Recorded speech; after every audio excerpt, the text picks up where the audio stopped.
I know the thumbnail makes it look a lot cooler, but it's already done, as it's gonna be for now. Nothing's ever all the way done. But yeah, here she is.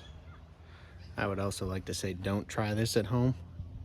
I know I'm an idiot, but it's fun for me. So do it at your own risk. All right, I'm gonna do a quick walkthrough on my solid axle swapped Dakota. We kept a coil spring suspension up front. I still got to do some gussets on the side here to the frame. I am running a 95 F-150 front coil and front shock.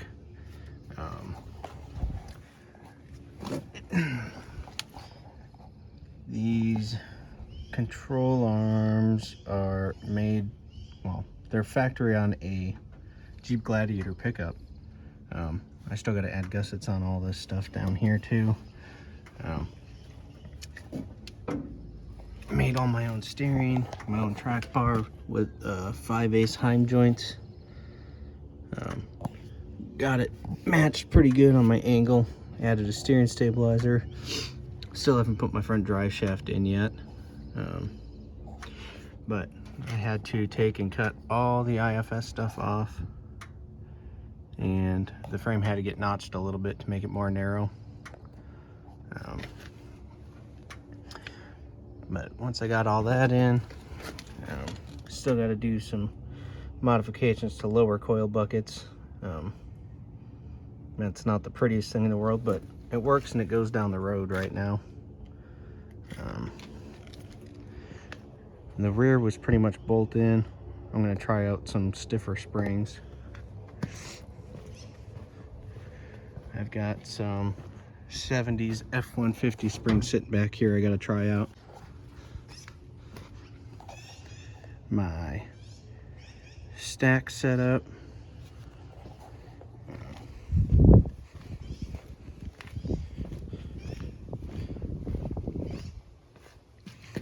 We are running 35 1350s on this thing.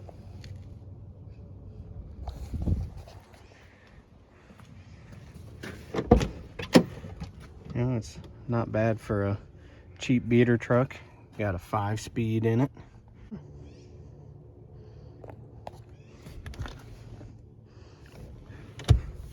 Overall, not a terrible truck.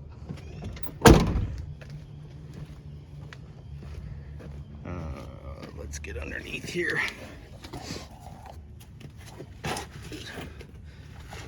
So I had to, this is the stock Dakota Pitman arm, track bar bracket. Made that, got my track bar in there.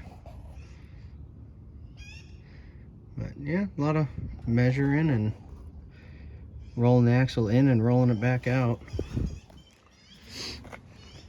If I was to do this swap again, I would highly recommend just doing leaf springs, because that would make this a lot easier than trying to run coils and making radius arms and all that fun stuff. But it's definitely one of a kind. Still trying to decide what kind of lower buckets I want to build, because I'm not a big fan of them, but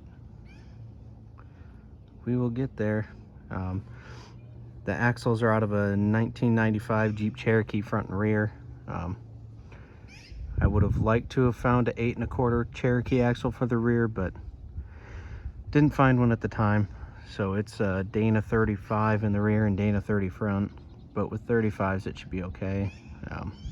Stay easy on the skinny pedal. It actually drives down the road pretty good for what it is.